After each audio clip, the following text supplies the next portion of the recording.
Why do you do what you do? What you mean? Go into detail. At your core level, like, what are you trying to accomplish? I guess just on a core level, I would say to inspire. You can't bring the chicken. Yeah. Creative destruction, the risky business of going against the grain. The reasonable man adapts himself to the world. The unreasonable one persists in trying to adapt the world to himself. Therefore, all progress depends on the unreasonable man. On the head. It's radicals, you know what I'm saying? I think as human beings, everybody has a natural gift and a natural passion, but then you go outside and you get influenced and you feel pressure from what's going on outside. And so, you know, I read one time, like, would you rather be at war with yourself and at peace with the world, or at peace with yourself and at war with the world? And that was powerful for me. It's about just the authenticity and the honesty. I'm not in, you know, a culture of going outside hustling every day no more. I'm not in a culture of, you know, being involved with gang activity anymore. At that moment, for me to make art, I had to reflect on reality, you know? And so it would be untrue. I was talking about balling or talking about owning businesses, I didn't. But as my life changed and as the reality, what I was actually living changed, I had to change what fueled the art, you know what I mean?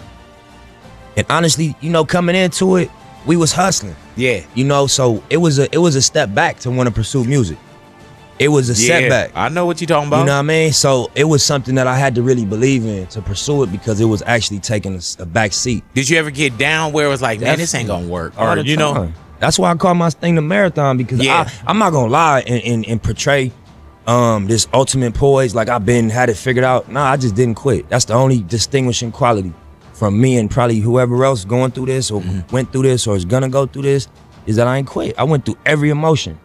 I went through every emotion with trying to pursue what I'm doing. You know what I mean? And I think that what gonna separate whoever's gonna try to go for something is that you ain't gonna quit. Unless, you know, you're gonna really take the stance if I'm gonna die behind what I'm getting at right now. Do you know how kids spell love? T-I-M-E. You know, not only kids, just people in general. You know, time is how, when somebody gives you their time, how you really know. I read somewhere that the highest human act is to inspire. And we all are in search of inspiration every day. So events like this and just opportunities to be able to either inspire or be inspired, I think, is what creates movements. You know, we all have the capacity to inspire. You know, hey Nip, are you aware that you're teaching people? Yeah, in a way, I think so, definitely. But then again, I don't listen to people that I can't learn from. So I don't listen to interviews of artists that don't have no value in what they say. I don't listen to music from people that I can't get no game from. Or are you the smartest one in your team? Definitely not. I might be the dumbest one. But that's good, you surround yourself with people that know what the fuck they do. Right. You better believe that. Yeah, with heart. Yeah. Is heart important to you? Man, I had this convo the other day. I think, like, yeah, definitely. I think that's the least value part of the game is the heart. That's the muscle that got you here. Yeah, but then again, everybody operate off logic. What's good for them? Sure. It's true. And that create opportunists. And that create, you know, lack of code. And you see all type of weirdo shit going on, excuse me, because everybody operating off logic. This is a good move, this is a good look. It's a good look for me. Yeah, but it's codes and it's rules. And that's where the heart gonna stop you. That's right. From doing goofy shit and doing, you know what I mean, disloyal and just playing yourself for the opportunity. Yeah, you know what I'm saying? For an opportunity that can just fade away. That, I mean, you're gonna consume the opportunity and then it's gonna be done and you're gonna have on your record that the way you got to the opportunity was fraud. And that's not gonna go nowhere. As a human, I'm competitive as, you know, rap is competitive like an athlete. You know what I mean? You don't want to be number 2 by design. You ain't gonna cry if you don't win the championship. You're gonna go harder in the gym.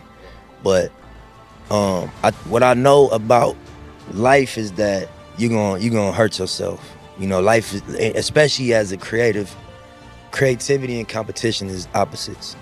You know what I'm saying? And they work against each other. Creatively, when you had to draw from a blank canvas, you got to draw from your pool of experiences for it to have that thing in it. And you could compete and make something that's like technically good, but it's like a cloned human being. They might have 2 legs, but it's not the same as a baby that was born from a mama and daddy and it was some love made, and that's a different formula.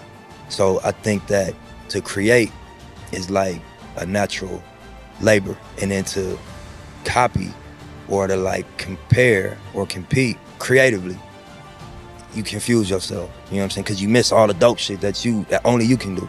It's shit only Nip can say certain lines. It's a song that only I can write because it's only true to me.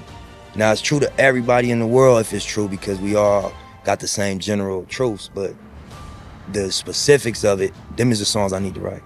And those is where I'ma really succeed. And I think I heard Ross say some real shit. He's like, man, I want every penny that's mine. I don't want a penny more or a penny less.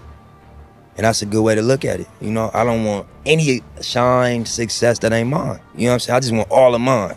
So I think that's gonna put you in the mindset of, you know, filtering yourself. Sure. You know Mental health in hip hop, important? In life is important. In life. Sure. One thing I heard Ross say before, he was like, you know, the biggest business you're gonna have to manage is your life. You know what I'm saying? Outside of all your other businesses, the business of your life has to be managed first. You know what I'm saying? I resonated with.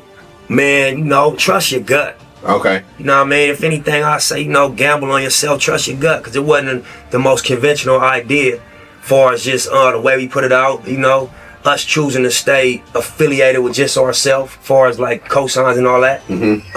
But it ended up working out. So I just say, trust your gut, man. When you got a good idea, believe in it and bet on yourself. I mean, whatever you define a win as, because that's real. Everybody got a different definition of what they in the game for. I couldn't get my win trying to fit in. What I'm here to try to do, I couldn't do that trying to fit in. It wouldn't. What my goal, you can't get at what I'm trying to do that way. From my understanding of it, my experience with it, you gotta be authentic and you gotta define your shit. You gotta make a contribution. You know what I mean? You can't try to copy ride waves. You gotta define your contribution. For sure. You know what I'm saying? But yeah, I agree with you. Yeah, we've seen a ton of examples of bandwagon shit that, you know, made some money. And that's cool. You know, everybody didn't write rap since they was 13, 12, 9 years old. Or have that passion for it. Yeah, some people just love the art and love the music, and they have fun with it. Just be more fearless. You know what I mean? I got all my radical moonshots have defined me. I don't be my downfall. My downfall be, you know, not going crazy, and not you know, having a higher expectation. Anytime I didn't set my sight on something that seemed way outlandish, it always come back exactly how I seen it. So I think I would tell myself, just put way bigger goals up, you know, on the wall, and just have a bigger vision, have a higher expectation. Long-winded, running through this life like it was mine. Never settling, but setting every goal high. 1,000 burpees on the path to my own destruction or success. But what is a mistake without the lesson? See, the best teacher in life is your own experience. None of us know who we are until we fail. They say every man is defined by his reaction to any given situation. Well, who would you want to define you? Someone else or yourself?